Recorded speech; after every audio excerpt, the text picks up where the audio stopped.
Now, some of you guys out there might be rocking a little bit older system. You might not have the latest and greatest in RTX 3080 or 12th gen Intel i7 or a Ryzen 5900X or something. It might be that you've got a little bit older system and you want to be able to play something besides, Valorant or Fortnite or what have you, and you want to be able to play some of these other competitive titles and get a little bit of a break. Yes, games like CSGO will play on most anything, and it will on the system I'm going to show you as well. But what I did is I showed on the other channel, I've got an older Dell Optiplex that's got a 4670, I believe it is. It's a 4th gen i5 that it's got 16 gig of memory. I did upgrade the memory just a little bit, put an SSD in the system. It does have an RX 6400 in it. Now, that is a newer GPU, but you have to remember that GPU has some limitations. It only has 4 gig of memory on the card itself. It does not play well with an expanded bus. It only is 4x4, which means an older generation of the PCI bus, which this is not going to send signal to the video card as fast, so it's not going to work as well as a newer card or even a mid-generation card that has more bandwidth, that can carry more of a signal at a time instead of being backed up with just 4 lanes. So we do have some limitations there, but I thought it was a pretty good indication of if you could be competitive or if you could play this game or what things might be like. So we'll take a look at both of these, and I'm kind of, hopefully by now I've already showed what the system specs of the Dell Optiplex are. I'm going to go ahead and show you the minimum specs of both the minimum specs and the recommended specs of both of these games. We're going to go ahead and do Battlefield 2042 first. We'll show that. You can kind of see what those minimum specs are. If the 4670 I've got are not quite enough, because this system, I mean, I don't have a 6600K, it's only a 4670K. But if you see the Core i7's 4790, I've got a 4670. So maybe, maybe not. It does have 16 gig of memory. We do have the minimum amount of video memory, but the video card we should be able to make up for maybe a little bit. Something, maybe, I don't know. We'll have to see how this goes. Next, we'll go ahead and look at the specs for Warzone 2. These are quite a bit easier to reach. This game will play much easier on a system like this Dell, but we're going to find out soon that it might not be that much better one way or the other. So when I first started this up, the game 2042 took a while to load. Even with an SSD, it just took a long time to load the maps. I did see progress, and I did see the screens change and all that stuff, but I thought it just took so very long to try to load. And I know it has to be a limitation of that CPU, especially being older, but it did take quite a while. Once I got into the game, it wasn't bad. Now, it tried to put me on 720, I believe it was low settings, and I changed that. I wanted to try to change that to 1080 medium so I could get something that was a little more, looked a little bit better and more playable. And I got what basically you could say was a last generation console experience. About 30 frames per second. It stayed pretty steady, and after a few minutes it didn't bother me at all. There were no glitches, no hiccups, no problems trying to run the game. I was able to find things pretty easily. I was able to find enemies really easily. I was not able to find stuff like ammo and all that stuff as easily, but that's part of the game. That's what makes that game a little bit more difficult, but we'll talk about the shortcomings of Warzone 2 in just a moment. I then stepped it down to 900p, and I was getting a little bit better frame rate, probably about 20 frames better. So I figure if you probably step this down to 720p on low, then an older system, you probably get between 50 and 60 frames per second. This worked out fairly well. I didn't have any kind of issues. I did play bot matches in here, and true, competitive, if you're playing it against live people, it's probably going to be a little bit different. But it didn't hang up, and it didn't buffer, and it didn't give me any of those problems I thought it was going to give me.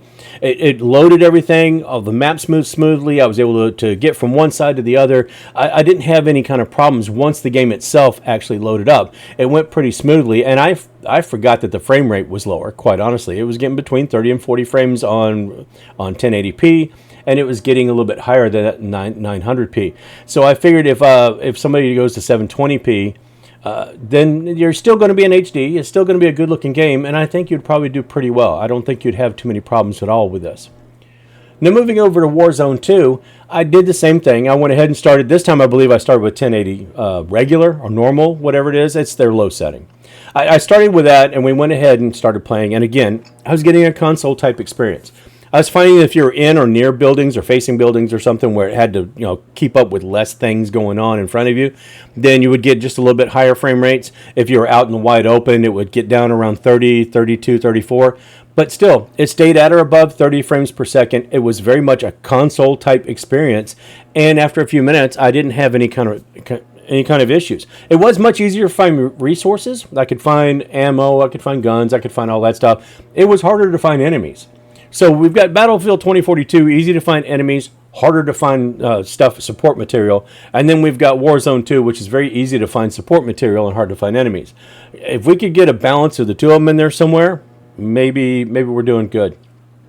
I did also step this down to 900p. I did see a little bit of a difference. Unfortunately, my camera died. The battery in my camera died, and I was in the middle of a battle, so it's not like I could pause the game, get up, because this wasn't against bots. The only choice I had was to play against live people, and I did okay. I mean, I didn't do horribly. I think the first time I placed 121st. Yeah, that wasn't great. It was my first time ever playing it, though. And then the second time I got like 52nd or something. So I did improve quite a bit, and I did better than 2/3 of the people that were playing the same map with me. So I guess it wasn't too bad.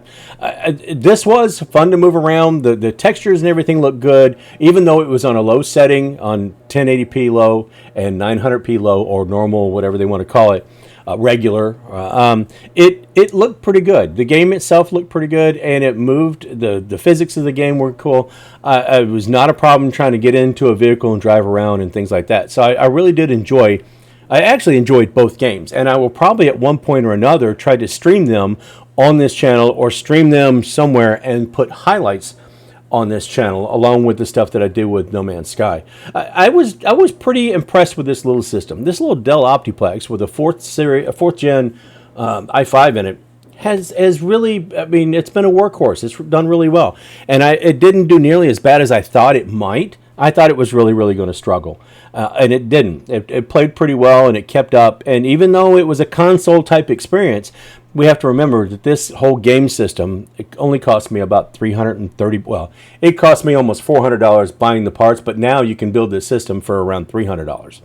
So for about the same price as a console, this can play like last gen's console and do other computer stuff too.